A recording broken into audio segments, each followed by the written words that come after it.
64% of Pakistan is under 30 years old. 35% of Pakistan is under 15. In about 7 years, a week and a month, there'll be 100 million people in Pakistan that you can classify as the youth. I'm sure all of you are already thinking about the traffic on Char Faisal. There'll probably be 1,000 kids in every IBA classroom. You've seen a lot of Pakistanis brag about the youth bulge in Pakistan. Pakistanis are very braggadocious about the bulge. But I'm here to ask a very simple question. What are we going to do with the young ones? In other words, does Pakistan have a youth problem or do we have a youth opportunity? And who better than a comedian to tell you the most tragic things in the world? It is what I do. So let's start with that. An old folk joke in Pakistan riffs off a very famous contraceptive slogan which went by the tune of "Bacche do hi achhe." And Abhan tells a great joke where he says, "10 12 kar lo, do to achhe hi honge." As with most jokes, there's this great underpinning of satire in that joke. But unfortunately for Pakistan, that satire is rather grim. 1 out of every 20 children born in Pakistan die before the age of 5. That's approximately 200,000 children every year. We're not giving them health. And somehow, if the children survive, there are 23 million children in Pakistan from the age of 5 to 16 who are out of school. That's more than the population of Karachi. Imagine every single house that you've seen in Karachi, imagine about 4 people living there. Imagine that population. More than that are the children who don't complete primary education in Pakistan. So remind me again, does Pakistan have a youth opportunity or do we have a youth problem? We're not giving them health. We're not giving them education. And as any recent graduate will tell you, we're not giving them good jobs either. What are we giving to these people? You've seen this a lot. You've heard this a lot. The youth will save Pakistan. The youth is the one that will fix Pakistan. But do we ever ask ourselves, what are we giving them? What is Pakistan giving the youth? We somehow expect the youth to build us a spaceship, but all we're handing them over are broken pieces of a plastic fork somebody stole from a Papa John's. And the expectations from all of you are immense. 2/3 of Pakistan is under the age of 30, whereas most organizations in Pakistan are probably led by a man who thinks TikTok is a sound a clock makes and has no idea who BTS are. For the uncles looking confused in the audience, wondering what a BTS is, yes, I'm talking about you. How do people go on TV and talk about a lack of innovation in Pakistan, a lack of fresh ideas, when fresh ideas and innovation is not given an opportunity to flourish in Pakistan? We mentioned entrepreneurship. How do we expect great entrepreneurs when we do not have a social security net? When there is bureaucratic red tapeism? We're not giving them health. We're not giving them education. We're not giving them opportunities. So remind me again. Does Pakistan have a youth problem? Or do we have a youth opportunity? And for those of us who somehow managed to put together that broken plastic fork and build a spaceship where they go to the moon and they come back, what do we do to them? We treat them with derision rather than respect. We have an Oscar winner with us. We've seen the campaigns against her. There's a 31-year-old filmmaker right now who's won awards all over Pakistan, who's struggling every day to unban his movie in Pakistan. We talk about creativity, but do we let people be creative? We talk about asking the youth to expel on the world stage, but what are the opportunities that we're giving them? A 25-year-old Pole vaulter won us gold at the Commonwealth Games. And we sent him to the next competition injured without a coach or a doctor. There's a 25-year-old girl who's Pakistani, who's a global icon for education. And you probably know what your uncles and aunties think of her. What are we doing to the youth? What are we doing to them? We talk about empowering the youth, but we're so afraid of an empowered youth.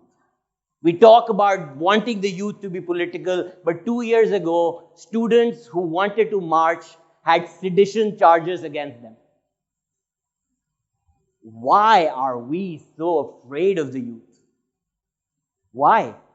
A thinking mind is a dangerous mind in Pakistan. Look at your classrooms. What are we taught? Never question the author.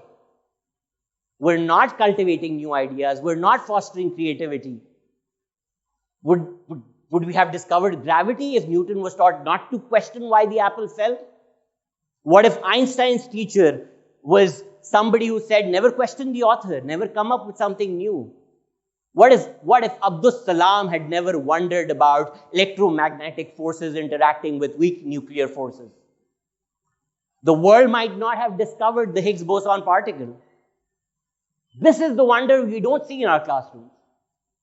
These are the questions we're not asking in our classrooms. These are the opportunities that we're not giving to the children to let them grow, to let them learn. So much so that we're not only just not giving them jobs, not only giving them education, not only not giving them health, we're not even giving them ideas. Pakistan's foremost historian Aisha Jalal famously said that we've replaced history with ideology. Not only that, we've replaced ideas with narratives, truth with falsehood. So much so that Asad Umar just mentioned the Pakistan Resolution in 1940, where in one of the finest institutions that exists in Pakistan with the elite of the country, and I might surmise that most of you do not know the date that that resolution was passed. Let's do this. What date was the 1940 resolution passed? Can somebody tell me that? Which, as Akbar Zaidi might tell you, is a lie. This is what we've done to our history. How many of you know that for many a year after partition, the Independence Day of Pakistan was celebrated on the 15th of August? We're expecting our children to excel, but we don't even know the date of our independence. The date the resolution was passed, which is actually the Lahore resolution and not the Pakistan resolution. For those of you who are not sitting in the audience Googling quickest way to Canada, express immigration fast. You are doing it, I can see it. Jerry's phone number. There is good news. Because what I'm talking about today is actually not for the youth. It's for those of you who are in power.